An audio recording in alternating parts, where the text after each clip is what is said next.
Welcome to the Ethnic American channel. Today's video is going to be about why you wouldn't survive the African slave trade. In fact, the Africans didn't survive the African slave trade, or excuse me, the transatlantic slave trade. A lot of the Europeans from Europe to the Americas who were peasants who sold themselves into slavery, or convicts who were sent over to the Americas, didn't survive the voyage. A lot of the sailors didn't survive the voyage. American Indians, us who were sent to Europe and to Africa, by the way, didn't survive the voyage of the transatlantic slave trade. Because a lot of people don't talk about that. It wasn't just the Africans being moved from place to place. It was a bunch of people from different places being moved all over the place. But today we're going to focus on the health aspects of why a lot of those people did not survive. Mainly because the conditions on those ships were just disgusting and horrible and extremely unsanitary. So first thing we're going to take a look at is the actual and most popular description of a slave ship. Not the blueprint, this is just a description, right? So I'm going to get into another video about the propaganda of the abolition of the African slave trade, but not the American Indian slave trade and not the Asian slave trade. I'm gonna go into that in another video, but this is was a propaganda piece that was used and published in London to get the people of London on the side of the abolitionists at the time. And they were specifically focused on the Africans, not on their own people who were being enslaved, and not on the American Indians, specifically the Africans, okay? But we're gonna take a look at the health-wise. So, as you can see here, they tell us, or what we're told from textbooks, history class, historians, researchers, all of that, right? The internet in general, these people were stacked like sardines in these ships. Now it says here, if we zoom in, this is how many people it says that this ship can hold, 470, but apparently they could also fit 609 people on the ships if they, I guess, put them in the hold, at which point they will probably not have enough food and water for everybody. I find it hard to accept that the captains would allow that to happen, considering the fact that they know how dangerous regular merchant voyages, not slave ship, just regular getting from one place to the other, how dangerous that is, sailing the ocean and making sure you have enough food and water, because if you didn't have good winds, sometimes it would take you a lot longer than it normally would. So I don't know why the captain would agree to putting more slaves on it when they didn't have less food and water. Because, well, the people say they're thinking as well, so they might have more slaves survive. I'm like, well, you're not gonna have more slaves survive. You're gonna have more sailors dying and more slaves dying. Because the sailors and the captain's gonna prioritize themselves, but they're still gonna run out of food. And then the Africans might be unique because they're starving. Like, when you're really hungry and starving, you're not afraid to die. You're gonna attack and get food any way you can. But they say they could fit, I guess, anywhere from 470 to 609 people. First of all, you're not going to be able to properly clean the area and clean all these people. So immediately we have the concern of bacteria and viruses running rampant in this place, right? Here it is.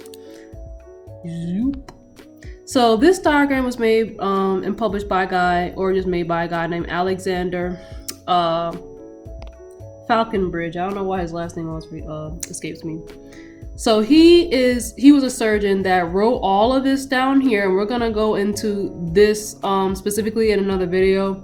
He wrote all this down here, and he was a surgeon that sailed on 4 slave ship voyages and basically published a book. Here's a book right here. It's on archive.org. Here's the title of the book, so you guys can look it up for yourselves. We'll go into specifically the book in another video, but he's the one that made that diagram and spoke on it. Now his diagram here, called the Brooks slave ship, is where we get the vast majority of our knowledge about slave ships from, right? So according to him, if we take a look down here, this was the room that was allotted to the men, women, and the children, okay? So it says to the men, they were given the space of 6 feet by 1 foot 4 inches. So the men were given 6 feet across of space and 1 foot 4 inches in height to lay down in. The women were given 5 foot 10 inches and 1 foot by 4 inches.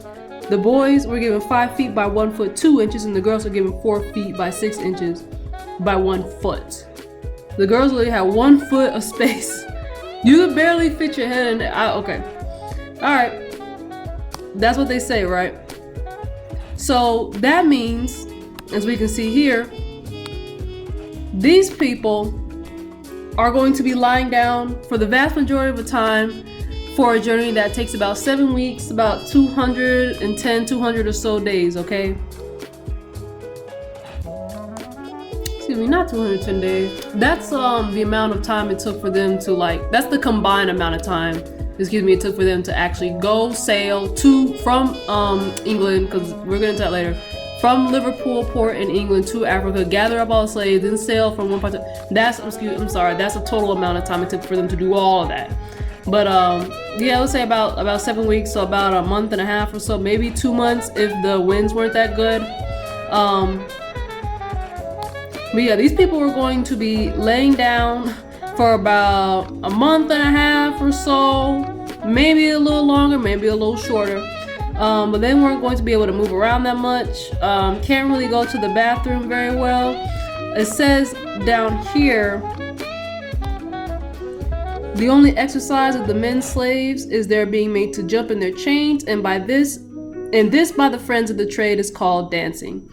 I don't know how you are going to get 470 to 609 people to come up on the deck once a day at least, consistently, and dance, I guess, when these people are laying down shoulder to shoulder, scooched like this.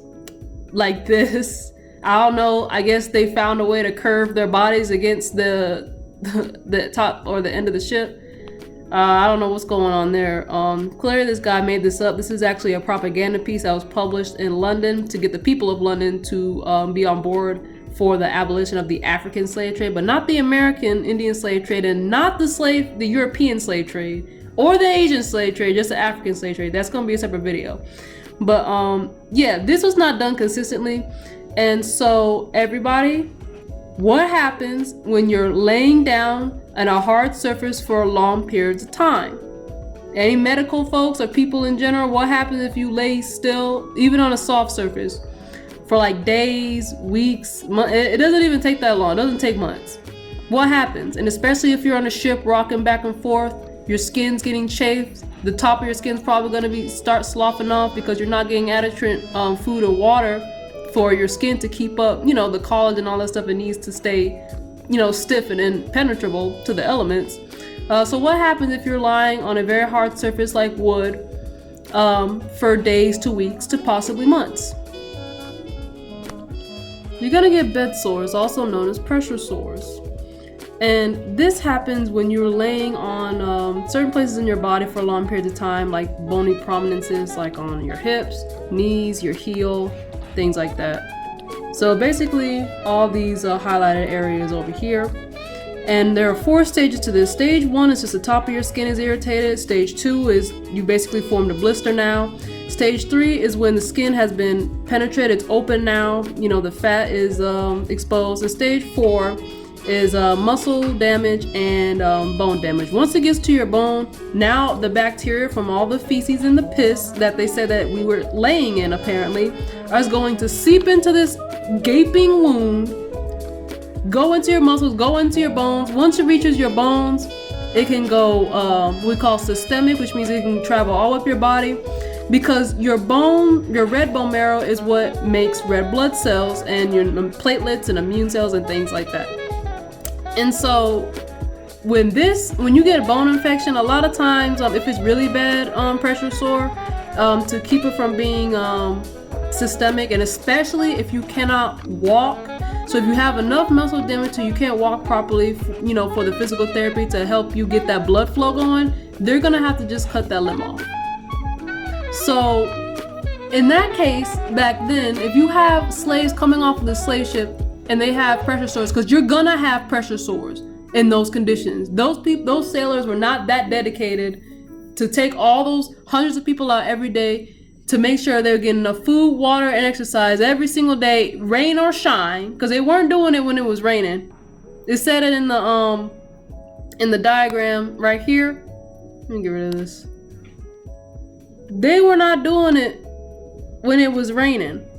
They were just sat there, and they had to close the holes that let in fresh air. And so all that, the smell and that bacteria thing, there's no fresh air, so it just kept in there. So these people were not getting the exercise they needed, the nutrients they needed, the water they needed.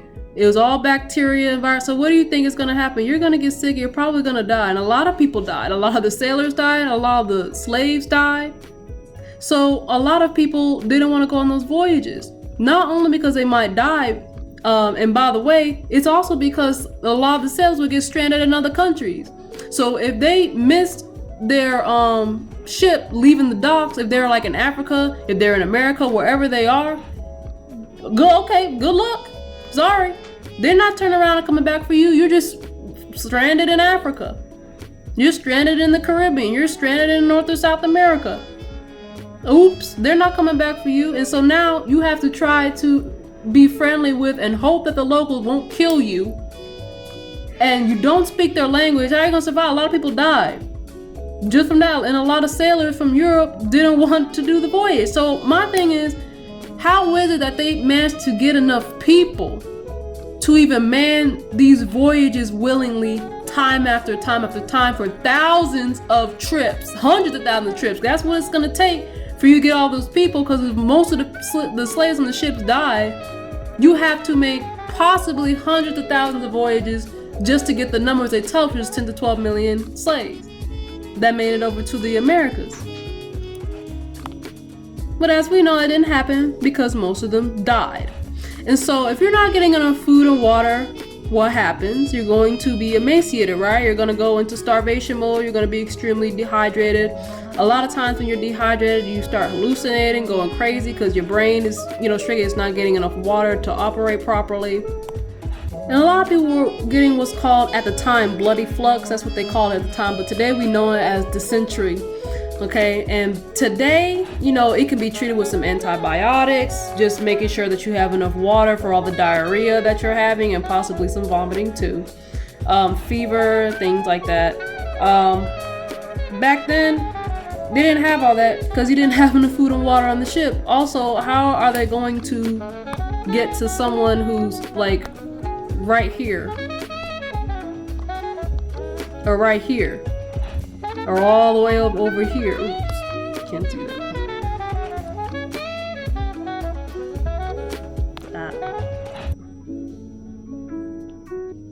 How are they going to feed and water those people? Every single person plus the crew? No.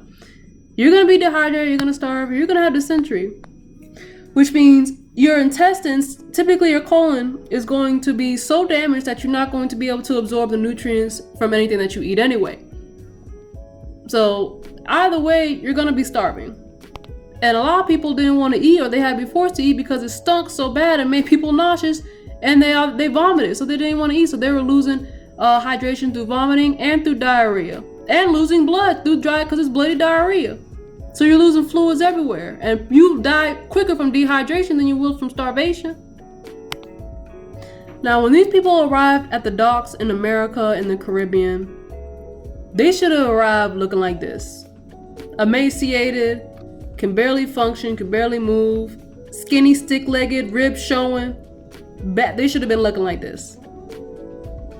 Because you're not going to tell me you're going to feed all 400 to 600 people on that ship because with enough food to make it? Oh no. And they didn't have pressure sores either. Because I can't find a historical fact of them showing like, hey, these people were coming off the ships and they had pressure sores. Alexander Falconbridge, he was the surgeon on the ship. He didn't account for that. I couldn't find that in his book. But apparently they want to have us believe that we got off the ships looking like this. Pecs flexing, six-pack ready. We're just ready to work. Not emaciated at all. Thick thigh meat, thick arm meat. He look ready to work. These guys, they don't look upset. They don't look tired of the voyage. They look like, man, I just want to sit down and rest. I'm tired of the sea rocking. They don't look like that. What about this? How come they keep showing us different depictions of slavery and the slave trade as with no explanation as why the difference between one or the other? I don't know. These people got clothes on. They telling us that they only got, either men or women or children who are like at least 6 years old who could do some type of work. This woman got a baby still on the breast, and they're all wearing clothes. But here, they just have a loincloth. So what? No explanation of the difference. They're just putting stuff up and not giving no explanation for it. Okay, the men are supposed to be shackled because they said the men were the most likely to mutiny. So why aren't they all like this? But when they get off the ship, they're like this. They're not emaciated, no pressure sores. They walking fine. They don't need. Look, when you have muscle damage, and especially when it gets to the bone, you need, besides the fact that this is assuming that you don't need your limbs cut off, that you don't need any type of amputation or antibiotics or anything. If you just muscle damage, you need physical therapy. You need rehab. Where were they doing that at in slavery? When you got the ship, where do they have physical rehab at for the slaves? How is it that these people were able to just walk off the slave ship with all of that muscle and bone and skin damage, and they're just ready to lift and just work? And I've heard people say, and this is the excuse they give. They'll say, well, black people, so-called black people were strong, they could handle it. That's dumb. I'm just gonna say, no, you can't. Black people, see, we want to get up into this, genetic supremacy and all that stuff. And while some of that may be true, the fact of the matter is, you're not gonna survive that long with little water and little food, little to no food or water, in a cramped space like this, where you're lying in feces, piss, and possibly next to other dead bodies, because they were not dispatching those dead bodies efficiently, quickly enough. Because if some days they didn't go and make sure every single slave got to the top, how were they able? They checking every single day, make sure everybody's alive. This person over here could have been dead. You don't know it until a couple days later, maybe a week, maybe two. Because this particular diagram or account that Alexander Falconbridge wrote, that's just his. That's just what he saw. But we just know logically, consistently, on a harsh voyage like that, the sailor's first priority is not, are the slaves gonna be okay? Their first priority is am I going to make it to the land, to see land? Am I gonna make it through this alive? Not the slaves, it's about the self-preservation. In a lot of instances, the slaves would jump overboard, they would mutiny, they would kill themselves. So you had so many people dying, they weren't making no money. They said, let's just end this, okay? We spreading disease and sickness. Oh, I forgot to mention, that's another reason, that's another way disease was also spread and taken to the Americas, was off of the slave boats. It wasn't just the Europeans themselves bringing them over here. It was how nasty and horrible the slave boats were. How nasty and horrible the European slave boats, all the boats in general were just gross and nasty, okay? And they brought disease. And back then, all they had to really clean with was water. They didn't have disinfectants and stuff back then. So even when they emptied out all the slave ships and they had to clean them, they didn't clean them as thoroughly. So the next batch of Africans they put on there, they were gonna get sick from the leftover bacteria from the previous batch. You really think they were gonna do this consistently when they were losing so many slaves and sailors? You had so many sailors who didn't even want to do this? Because you can't sail the ship without no sailor and no crew. It don't matter if you got all the African slaves in the world, who gonna man the ship to get them from point A to point B? Nobody. They stopped doing it. And so this campaign came to end the African slave trade specifically, not any other slave trade that was going on, okay? In this instance, the Society for the Abolition of Slave Trade was created, and Alexander Falconbridge, who's the one that wrote this book here, was part of that. And I find it very interesting that only the African slave trade was stopped, not the European slave, not the Asian slave trade, not the American Indian slave trade. My thinking of why that is because all those other slave trades were simply more lucrative in terms of money. Because if you really you really gonna look me in my eyes and tell me that they ended it out of the kindness of their heart, how come they allowed their own brethren to go over there and be slaves then? We'll talk about the Caucasian European slave trade in another video. But there was a lot of them who were slaves. In fact, there are more Asian and Caucasian slaves than there were bronze slaves. So I don't know why this focus on us. Well, I know why. But there's more of them as slaves than us. But they didn't want to stop that. They want to stop the African slave trade because everything else was more lucrative. And they make it seem to the public like, oh, we're doing it out of the goodness of our heart. But it's like, nah, it's really because we're going to make more money doing this other stuff. But we want to kind of look good stopping it. Because they didn't want to say, we're stopping it because we're not making no money. This sounds harsh and heartless and cold. Like, we'll stop it because we said, like, we're going to make ourselves look the good guys. Hey man, this is wrong, we shouldn't do this, but we're gonna keep on with the slavery in these other countries and these other places and these other people, the African ones. Hey man, like, the conditions are on here. Besides, nobody even wants to do this voyage. Nobody wants to do this. Nobody wants to do it anyway, so let's just stop it anyway, Then we'll just say it's because of inhumane, disgusting conditions and people shouldn't be on the ships like this, and are they not our brothers and things like that. But your brother going to be your literal brother's going to slavery. But it's okay for the Africans to not be okay. They want to tell us they stopped it out of the kindness of their heart. No, they didn't. They stopped it because too many people were dying and they weren't making no money. So they didn't bring 10 to 12 million African slaves over here. They enslaved I don't even want to say they enslaved that many people over here. Most of us weren't slaves, even though we did sharecropping, but slave in the general sense that we know of now, the hard, chattel slavery, we did not do. However, you did have that total amount of Caucasian immigrants come over here in the 1900s. You had about 10 to 12 million of them come over here later on, and then they worked for extremely low wages and horrible, harsh conditions, and that's why they had to make labor laws and child labor laws and labor laws for the adults to protect them, because people and adults and children were dying in factories and farming and working literal 12, 13-hour days with little to no breaks. And that was them. That was the slavery. It was them in the 1900s and the 1800s and the 1700s. It was mainly them. They tried with the Africans because they said, why not? We already got the Asians, we got the Europeans coming, we enslaved the American Indians, why don't we enslave the Africans? And they're like, it's too much. The ocean gyres, like Dane Cowley pointed out, we might get lost at sea. You can't go straight across. And you can only go in the wintertime over here in America. So when it's winter here in America, that's a safe time to sail across the Atlantic. Otherwise, you're at risk of hurricane season. But that means even though the ocean, environment itself and the actual air itself is warmer, once you arrive into the Americas, it's wintertime. So now you gotta deal with these slaves who are starving, dehydrated, emaciated, they got pressure sores, they could barely stand and walk or even move. And now they have to deal with the cold. And it's wintertime. Did you store enough food to feed these people for the winter? Talking about North America. I don't think it did.